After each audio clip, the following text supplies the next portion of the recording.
Bismillahirrahmanirrahim. Alhamdulillah nahmaduhu wa nasta'inuhu wa nastaghfiruh wa na'udzu billahi min shururi anfusina wa min sayyiati a'malina. Man yahdihillahu fala mudilla lahu wa man yudlil fala hadiya lahu. Wa ashhadu an la ilaha illallah wahdahu la sharika lahu wa ashhadu anna Muhammadan 'abduhu wa rasuluh.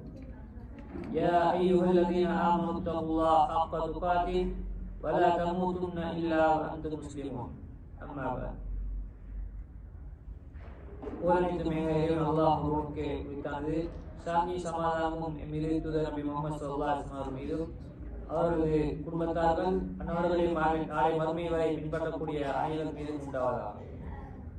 அன்பார்ந்த சகோதரர்களே, இன்றைய ஜும்மாவுடைய தலைப்பை பொறுத்தவரையில், அதாவது கனவுகளுக்கு விளக்கம் கூறியவர்களுடைய தீங்கிலிருந்து நாம் எச்சரிக்கையாக இருக்க வேண்டும், அவர்களுடைய ஷர்ரிலிருந்து நாங்கள் எச்சரிக்கையாக இருக்க வேண்டும் என்ற ஒரு தலைப்பு தான் இங்கு பேசப்பட்டது. அன்பார்ந்த சகோதரர்களே, இன்றைய காலத்தை பொறுத்தவரை இன்றைய காலத்தில் கனவுகளுக்கு விளக்கம் சொல்லக்கூடியவர்கள் அதிகரித்திருக்கின்றார்கள்.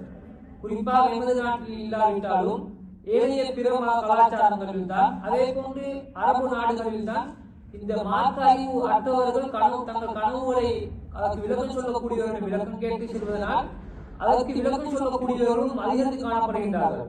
இவர்களை பொறுத்தவரையில் கனவுகளுக்கு விளக்கம் கூடிய சந்தர்ப்பத்தில் இவர்கள் அதிகமான விளக்கம் சொல்லக்கூடியவர்கள் அதை பற்றி சரியான அறிவு இல்லாமல் தாங்கள் பிரபலியம் பெற வேண்டும் என்பதற்காகவும் தங்கள் சம்பாதித்துக்காகவும் அவர்கள் கனவுகளுக்கு விளக்கம் சொல்லிக் கொண்டிருக்கின்றார்கள்.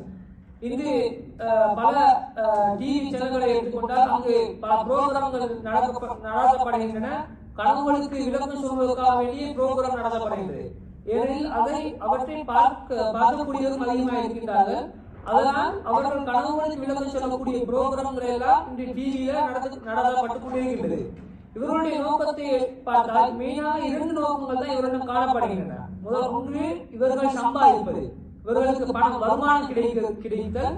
அடுத்தது, இவர்கள் பிரபலியம் பெற வேண்டும், அந்த சேனல் கொண்டோ பிரபலியம் பெற வேண்டும், அல்லது அந்த கனவுக்கு விளக்கம் சொல்லக்கூடியவர்கள் அவர்கள் கனவுகளுக்கு நல்ல முறையில் நல்ல விளக்கங்களை சொல்கிறார்கள் என்ற அந்த சிறப்பை, அந்த பிரபலியத்தை அவர்கள் பெற வேண்டும் என்பதற்காக அவர்கள் கனவுகளுக்கு விளக்கம் சொல்லிக் கொண்டிருக்கிறார்கள்.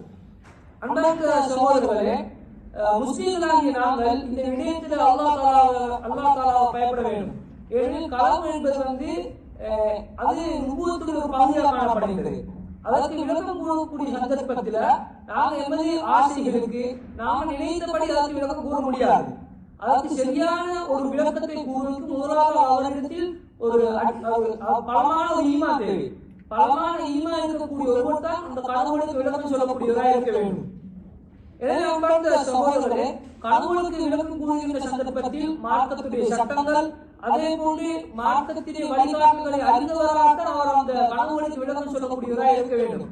அவ்வாறு மார்க்க அறிவு இல்லாமல் அவர்கள் நினைத்தபடி அந்த கனவுகளுக்கு விளக்கம் சொல்வதனால இந்த உலகளவில் இன்று பல ஃபித்னாக்கள், பல மஃசதாக்கள், பாதிப்புகள் ஏற்பட்டிருக்கின்றன, தீய விளைவுகள் ஏற்பட்டிருக்கின்றன. அந்த அடிப்படையில் சில கனவுகளுக்கு விளக்கம் சொல்லக்கூடியவர்கள் சிலரை பொறுத்தவரையில அவர்கள் அவருடைய கனவுடைய விளக்கங்களை எடுத்துக்கொண்டால் அவை விதிகத்திகளும் தூண்டக்கூடியதாகவும், அதே போல மூதனங்களை ஆதரிக்கக்கூடியதாகவும், மார்க்கத்தில் மோசமான அக்கீதாக்களை, மோசமான கொள்கைகளை உட்படுத்தக்கூடியதாக அவர்களுடைய விளக்கங்கள் காணப்படுகின்றன. எனவே அன்பார்ந்த சகோதரர்களே, இவர்களுடைய இந்த கனவுகளில் இவர்கள் இந்த கனவுகளுக்கு கொடுக்கக்கூடிய இந்த விளக்கங்களின் மூலமாக இன்று சமூகத்தில் அதாவது கபடு வழக்கங்களை ஆதரிக்கக்கூடியவர்களும், அதே போன்று மார்க்கத்தில் இல்லாத விடயங்களை உட்பூத்தி மார்க்கத்தில் செய்யக்கூடியவர்களை அதிகரித்திருக்கின்றார்கள் இவர்களுடைய இந்த செயற்பாட்டின் மூலம். அதே போன்று இன்னும் சிலரை எடுத்துக்கொண்டால் கனவுகளுக்கு விளக்கம் சொல்லக்கூடியவர்கள் சிலரை பொறுத்தவரை அவர்கள் எதிர்காலத்தை பற்றி பேசுகின்றார்கள். அவருடைய கனவுக்கு விளக்கம் கூறிய சந்தர்ப்பத்தில் அவர்கள் எதிர்காலத்தை பற்றி பேசுகின்றார்கள். அவர்களுடைய அந்த பேசுகின்ற சந்தர்ப்பத்தில் அவர்களுடைய செயற்பாடு எவ்வாறு இருக்கின்றது என்றால் அவர்களுக்கு மறைவான அறிவு இருக்கின்றது என்றது அவர்களுடைய செயற்பாடு, அவர்களுடைய விளக்கம் எடுத்து காட்டுகின்றது. ஆனால் மறைவான அறிவு என்பது அது அல்லாஹ்வுக்கு மாத்திரம்தான் இருக்கின்றது. நபி ஸல்லல்லாஹு அலைஹி வஸல்லம் அவர்களுக்கு கூட மறைவான அறிவு என்பது இல்லை. அது அல்லாஹ்வுக்கு மாத்திரம் உண்டான ஒரு செயற்பாடாக காணப்படுகின்றது. எனவே இந்த கனவுகளுக்கு மார்க்க அறிவு இல்லாமல், அடிப்படை அறிவு இல்லாமல் விளக்கம் சொல்லக்கூடியவருடைய செயற்பாடுகளை எடுத்துக்கொண்டால் அவர்கள் மறைவான அறிவு இருக்கின்றது என்ற ஒரு நிலைப்பாட்டில் தான் அவர்கள் விளக்கம் சொல்லக்கூடியவராக இருக்கின்றார்கள். அன்பார்ந்த சகோதரர்களே, அடுத்ததாக கனவுகளுக்கு விளக்கம் சொல்லக்கூடிய ஒரு சிலரை எடுத்துக்கொண்டால் அவர்களுடைய வேலை என்னன்னா குடும்ப உறவுகளுக்கு மாற்றி இருக்கின்ற அந்த உறவை பிரிக்கக்கூடியதாக அவர்கள் விளக்கம் காணப்படும். உதாரணமாக ஒருவர் நான் என்னுடைய இந்த உறவினரை கனவில் கண்டேன் என்று ஒரு கனவை சொன்னால் அதற்காக விளக்கக்கூடிய சந்தர்ப்பத்தில் அவர் ஒரு மீது பொறாமை கொண்டுள்ளார் அல்லது அவருக்கு சூழ்ச்சி செய்கின்றார், இது போன்ற குடும்ப உறவை பிரிக்கக்கூடிய ஒரு சில வார்த்தைகளை கூறி அந்த கனவுக்கு விளக்கமாக சொல்கின்றார்கள். இதன் அடிப்படையில ஒரு கணவன் மனைவிக்கு மத்தியில குடும்ப ஒரு பிரிவு ஏற்படுகிறது, அதே போன்று சகோதரருக்கு மத்தியில பிரிவு ஏற்படுகிறது, அதே போன்று ஏனைய உறவினர்களுக்கு மத்தியிலெல்லாம் பிரிவு ஏற்படுகின்றது. இதுதான் இவர்களுடைய சில கனவுகளுக்கு விளக்கம் சொல்லக்கூடிய சில அவர்கள் உறவுகளுக்கு மத்தியில பிரிவு ஏற்படுத்தக்கூடியவர்களாக காணப்படுகின்றார்கள். சகோதரர்களே, இந்த கனவுகளுக்கு விளக்கம் சொல்லக்கூடிய இவர்களுடைய பொய்யையும் அவர்களுடைய மோசமான எண்ணங்களையும் அவற்றை உண்மைப்படுத்திக் கொண்டு அவர்களுக்கு பின்னால் நாங்கள் செல்வதிலிருந்து மிகவும் எச்சரிக்கையாக இருக்க வேண்டும். இது ஒரு பாரதூரமான ஒரு விடயமாக காணப்படுகின்றது. அன்பார்ந்த சகோதரர்களே, இந்த கனவை எடுத்துக்கொண்டால் கனவு என்பது ஒரு இலேசான விடயமாக இல்லை, அது ஒரு மிக முக்கியமான விடயமாக காணப்படுகின்றது. ஏனென்றால் கனவு என்பது ஒரு நுபுவத்தின் ஒரு பகுதியாக காணப்படுகின்றது. நுபுவத்தை பொறுத்தவரையில் 46 பகுதிகளாக காணப்படுகின்றன. அந்த 46 பகுதிகளில் ஒன்றாகத்தான் இந்த கனவு காணப்படுகிறது. கனவு வகையுடைய ஒரு அடையாளமாக இந்த கனவு காணப்படுகிறது. எனவே இந்த கனவுடைய விடத்தில் எமது ஆசைகளுக்கு ஏற்ப, எமது எண்ணங்களுக்கு ஏற்ப எமக்கு அதில் விளையாட முடியாது. அதற்கு கனவுகளுக்கு விளக்கம் கூறிய சந்தர்ப்பத்தில் மார்க்க அடிப்படையில் தான் நாம் அதற்கான விளக்கங்களை கொடுக்க வேண்டும். அன்பார்ந்த சகோதரர்களே, நபிகள் ஸல்லல்லாஹு அலைஹி வஸல்லம் குறிப்பிட்டார்கள், நுபுவத்துடைய வகைகளில் நன்மாராயங்களை தவிர எந்த ஒன்றும் எஞ்சவில்லை. அப்ப 46 நுபுவத்துடைய வகைகள்ல அடுத்த எல்லா 45 வகைகளும் முடிந்துவிட்டது. ஆனா ஒன்று எஞ்சியிருக்கின்றது. காலு வமல் முபஷிராத். சஹாபாக்கள் கேக்குறாங்க, யா ரசூலல்லாஹ் முபஷிராத் என்பது என்ன? அப்ப ரசூலுல்லாஹி ஸல்லல்லாஹு அலைஹி வஸல்லம் சொல்றாங்க, அர்-ருயா ஸாலிஹா, நல்ல கனவு. அப்ப நுபுவத்துடைய வகைகள்ல நல்ல கனவு என்று மாத்திரம்தான் இங்கே எஞ்சியிருக்கின்றது. அடுத்த நுபுவத்துடைய வகைகள் அடுத்த அனைத்தும் ரசூல் ஸல்லல்லாஹு அலைஹி வஸல்லம் காலத்தோடு நின்றுவிட்டது. எனவே ரசூல் ஸல்லல்லாஹு அலைஹி வஸல்லம் சொல்றாங்க, அன்னல் வஹி யன்கதி பிமௌதி, இந்த வஹி என்பது என்னுடைய மரணத்தின் மூலம் அறுபடும், அது துண்டிக்கப்படும். வலா யப்கா மா யுக்லு மின் சயகூன், பின்னால் நடக்கின்றவைகளை பற்றி எந்த ஒன்றும் எஞ்சாது இல்ல ருயா, கனவை தவிர. இப்ப கனவு என்பது ஒரு வகையுடைய ஒரு வகையாக தான் காணப்படுகிறது. கனவு மாத்திரம்தான் வகையுடைய வகைகள்ல தற்போது எஞ்சியிருக்கின்றது. எனவே அன்பார்ந்த சகோதரர்களே, இந்த கனவுகளுக்கு விளக்கம் கூறிய சந்தர்ப்பத்தில் அது நமக்கு பொழுதுபோக்காக இருப்பது முடியாது, பொழுதுபோக்காக இருப்பது கூடாது. அதை நாம் சிறந்த அனுபவத்துடன் அதற்கான ஒரு விளக்கத்தை கொடுக்க வேண்டும். எனவே கனவுகளுக்கு விளக்கம் சொல்லக்கூடியவர்களுடைய ஆசைகளுக்கும் அவருடைய விருப்பங்களுக்கும் ஏற்ப இது நமக்கு விளையாட முடியாது. இமாம் இப்னு அப்துல் பர் ரஹ்மத்துல்லாஹி அலைஹி சொல்றார்கள், இந்த கனவுகளுக்கு விளக்கம் சொல்லக்கூடிய அந்த கலையை பொறுத்தவரையில அது உலூமில் அன்பியா, நபிமார்களுடைய ஈமானுடைய பலத்த ஈமானுடையவர்களையும் அதே போல நபிமார்களுடைய கலையாகத்தான் இந்த கனவுகளுக்கு விளக்கம் சொல்லக்கூடிய அந்த கலை காணப்படுகிறது. எனவே இந்த கலையை, கனவுகளுக்கு விளக்கம் சொல்லக்கூடிய இந்த கலையை நினைத்தவர்கள் எல்லாம் இதில் விளக்கங்கள் கூற முடியாது. அதே போல ஒரு முறை இமாம் மாலிக் ரஹ்மத்துல்லாஹி அலைஹி கேட்கப்படுகின்றது, அனைவருக்கும் கனவுகளுக்கு விளக்கம் கூற முடியுமான்னு கேட்கிறாங்க. அப்ப இமாம் மாலிக் ரஹ்மத்துல்லாஹி கேட்கிறாங்க, அப்படி நுபுவத்தில் விளையாடப்படுமான்னு கேட்கிறாங்க. அப்ப ருக்யா சாலிஹ், நல்ல கனவு என்பது அது நுபுவத், அது தூதுத்துவம். எனவே அந்த தூதுத்துவத்தில் விளையாடுவது அதில் அனைவரும் கையளிப்பது முடியாத ஆத்மாகாத காரியமாக காணப்படுகிறது. எனவே இந்த ருக்யா, இந்த கனவு என்பது வஹீயோடு சம்பந்தப்பட்ட ஒரு விடயம் என்பதை நாம் விளங்கிக் கொள்ள வேண்டும். அதே போல இமாம் மாலிக் ரஹ்மத்துல்லாஹி சொல்றாங்க, இந்த ருக்யா, இந்த கனவுகளுக்கு விளக்கம் கூறுவது யார் அதனை திறம்பட செய்ய முடியுமோ அவர் தான் அதற்கான விளக்கங்களை கூற வேண்டும். மாறாக நினைத்த அனைவரும் அதை செய்வது ஆகமாகாது. அன்பார்ந்த சகோதரர்களே, ஒரு கனவு காண்கின்றார். அந்த கனவை அவர் நல்லதாக இருந்தார், அதை நல்லதாக இருந்தால் அதை அவர் பிறருக்கு சொல்ல வேண்டும். மாற்றமாக நல்ல கனவு அல்லாமல் வெறுக்கத்தக்க ஒரு விடயமாக தாம் விரும்பாத ஒன்றாக இருந்தால் அதில் கைதமாட்டாக கூற வேண்டும். இல்லாவிட்டால் அதை மூலமாக அவர் யாருக்கும் கூறக்கூடாது. அன்பார்ந்த சகோதரர்களே, இன்று அன்பார்ந்த சகோதரர்களே, பொதுவாக இஸ்லாம் மார்க்கத்தை பொறுத்தவரையில் இஸ்லாம் அனைத்திலும் எல்லையை மீறி செல்வதை இஸ்லாம் தடுத்துள்ளது. எந்த ஒரு விடயத்தை எடுத்துக்கொண்டாலும் இஸ்லாமிய வரையறைகளை பேணி அதற்குள்ளே இருக்குமாறு இஸ்லாம் வேண்டுவது, அதில் எல்லை மீறி செல்வதை இஸ்லாம் தடுத்துள்ளது.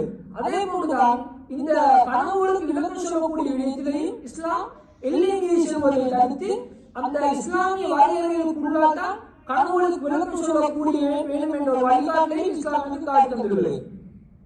அன்பார்ந்த சகோதரர்களே, நாம் கனவுகளை காணக்கூடிய கனவுகளை பொறுத்தவரையில இரண்டு வகையாக பிரிக்கலாம். ஒன்று அல்லாஹ்விலிருந்து வரக்கூடிய ஒரு வகை, ருயா மினல்லாஹ், அல்லாஹ்விலிருந்து வரக்கூடியது. அதே போன்று அதாவது நல்ல கனவு, நாம் காணக்கூடிய நல்ல கனவுகள் அனைத்தும் அல்லாஹ்விலிருந்து வரக்கூடியது. அதற்கு மாற்றமாக நாம் வெறுக்கக்கூடிய ஒரு கனவை கண்டால், நமக்கு விருப்பமில்லாத ஒரு கனவை கண்டால் அது ஷைத்தானிலிருந்து வரக்கூடியது. எனவே நாம் எமக்கு ஒரு சந்தோஷமான ஒரு கனவை கண்டால் அந்த சந்தர்ப்பத்தில் நாம் அல்லாஹ் தஆலாவை புகழ வேண்டும். அதே போன்று நாம் அதை பிறரிடம் அறிவிப்பது நமக்கு ஆகமாக இருக்கின்றது. யார் யார் உன்னை விரும்புகிறார்களோ அவர்களிடத்தில் நமக்கு அதை கூறலாம். அதே போன்று எமக்கு எம்மை பார்த்து பொறாமைப்படாத, எமக்கு எப்போதுமே நாடக்கூடியவர்களிடம் அதனை கூறுவது சிறந்ததாக காணப்படுகின்றது. அன்பார்ந்த சகோதரர்களே, அதே போன்று நாம காண்ற கனவு அதற்கான இலக்கங்களை கேட்க போகும் இந்த சந்தர்ப்பத்தில் நாம் யாரிடம் செல்ல வேண்டும் என்றால், எவருக்கு மார்க்கப்பட்டு இருக்கின்றதோ அதே போல் இந்த மார்க்கத்தில் எந்த ஒரு பொறுப்போக்கும் இல்லாமல் ஒழுங்கான முறையில் விளக்கம் கூறுவார் நம்பிக்கை இருக்கின்றதோ அவர்களிடம் சென்றுதான் இந்த கனவுகளுக்கான விளக்கங்களை கேட்க வேண்டும். அதே போன்று நாம் கனவு காண்கின்ற சந்தர்ப்பத்தில் எவருக்கு பயமான அல்லது நாம் விரும்பாத ஒன்றை நாம் கண்டால் அதை செய்தாங்க வரக்கூடிய கனவாக இருக்கின்றது. அந்த சந்தர்ப்பத்துல நாம எழும்பி இடது பக்கம் திரும்பி துப்ப வேண்டும். அது இஸ்லாம் காட்டி தரக்கூடிய ஒரு வழிமுறையாக காணப்படுகிறது. அதே போன்று துப்பிவிட்டு நாம் எழுந்து 2 ரக்காத் தொழுவதும் ஒரு சுன்னத்தாக காணப்படுகிறது. கெட்ட கனவு காணும் சந்தர்ப்பத்துல நாம் இடது பக்கம் திரும்பி துப்பிவிட்டு பின்பு முழு எடுத்து தொழுவதும் சுன்னத்தாக காணப்படுகிறது. மறுநாள் நீண்ட தூங்குகிற சந்தர்ப்பத்துல நாம் எந்த பக்கத்தை பார்த்து தூங்கி இருந்தோமோ அந்த பக்கத்திலிருந்து மறுபக்கம் திரும்பி தூங்குவதும் சுன்னாவாக காணப்படுகின்றது. அன்பார்ந்த சகோதரர்களே, இவ்வாறு நாங்கள் செய்கின்ற சந்தர்ப்பத்துல எமது அந்த கெட்ட கனவுல நாங்கள் கண்ட அந்த எமக்கு ஏற்படுகிற ஒரு தீங்கு இருக்குமே, அந்த தீங்கு எம்மை பழிக்காது என்பதாக குறிப்பிட்டார்கள். எனவே நாங்க இந்த சுண்ணாக்களை கெட்ட கனவு காணுகிற சந்தர்ப்பத்துல இந்த சுண்ணாக்களை பேணுகிற சந்தர்ப்பத்துல அந்த கனவு இருக்கின்ற தீங்குகளிலிருந்து எங்களுக்கு பாதுகாப்பு பெறலாம். அவர்கள் கூறுகிறார்கள், அர்-ருயா ஸாலிஹா, நல்ல கனவு என்பது மினல்லாஹ், அல்லாஹ்விடமிருந்து வரக்கூடியது. வல்-உல்மு, வெறுக்கத்தக்க நாம் விரும்பாத கனவுகள் ஷைத்தானிடமிருந்து வரக்கூடியது. ஃபைதா அலம அஹதுக்கும் உல்மன், உங்களில் ஒருவர் கனவு கண்டால், அதாவது வெறுக்கத்தக்க பயமான ஒரு கனவை கண்டால், தன் இடது பக்கத்தில் அவர் துப்பிக் கொள்ளட்டும். அதனுடைய தீங்கிலிருந்து அவர் அல்லாஹ்விடத்தில் பாதுகாப்பு பெறட்டும். அவ்வாறு அவர் பாதுகாப்பு பெறுகின்ற சந்தர்ப்பத்தில் அது அவருக்கு தீங்கு விளைவிக்காது. எனவே நாம் காண்ற அந்த கெட்ட கனவு எமக்கு எந்த ஒரு பாதிப்பையும் ஏற்படுத்தாது. நாங்கள் அல்லாஹ்விற்கு பாதுகாப்பு தேடுவது. உதாரணமாக அவுபில்லாஹி மினஷ் ஷைத்தானிர் ரஜீம் என்று கூறுவது இந்த இடத்தில் ஒரு சுன்னாவாக காணப்படுகின்றது. அன்பார்ந்த சகோதரர்களே, இந்த ஹதீஸை அறிவிக்கக்கூடிய அபூ ஸலமா ரலியல்லாஹு அன்ஹு அவர்கள் அறிவிக்க செல்கின்றார்கள், நான் கனவு கண்டால் அதை ஒரு பெரிய ஒரு விடயமாக பாரமான ஒரு விடயமாக எடுத்துக் கொண்டிருந்தேன். என்றால் இந்த ஹதீஸை நான் எப்ப கேட்டேனோ அதிலிருந்து நான் கனவு காண்டதை பற்றி பெருசா சிந்திப்பதில்லை. அது ஒரு கைதாத்தான் இருக்கும்.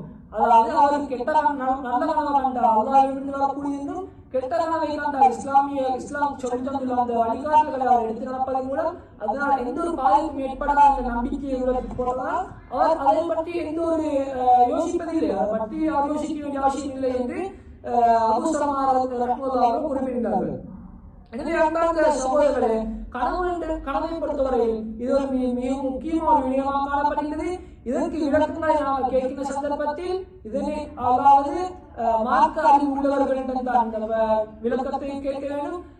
மார்க்க அறிவு உள்ள அனைவரிடமும் கனவுகளுக்கு விளக்கம் சொல்லக்கூடிய அந்த திறமை காணப்படாது என்றால், எவர்களிடத்தில் இந்த கனவுகளுக்கு விளக்கம் சொல்லக்கூடிய திறமை காணப்படுகிறதோ அவர்களிடமே நாம் சென்று கனவுகளுக்கான விளக்கங்களை கேட்க வேண்டும். அதே போல நாம் கனவுகளுக்கான விளக்கங்களை கேட்கின்ற சந்தர்ப்பத்தில் யார் கனவுகளுக்கு விளக்கம் சொல்லக்கூடியது பிரபலியமாக இருக்கின்றார்களோ அவர்களை சொல்லக்கூடாது. பிரபலியம் என்பது அவர் பிரபலியமாக இருக்கின்றார் என்பது அவர் சரியான முறையில் கனவுகளுக்கு விளக்கம் சொல்வார் என்று அர்த்தமில்லை.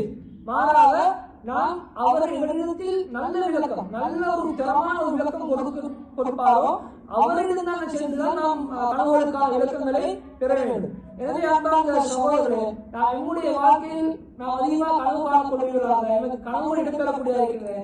எனவே இந்த கனவுகள் காண்கின்ற சந்தர்ப்பத்தில் இஸ்லாமிய வழிகாட்டுதலை பின்பற்றி வாழ்வதற்கு எல்லாம் அல்லாஹ் நம் அனைவருக்கும் அருள் புரிவானாக.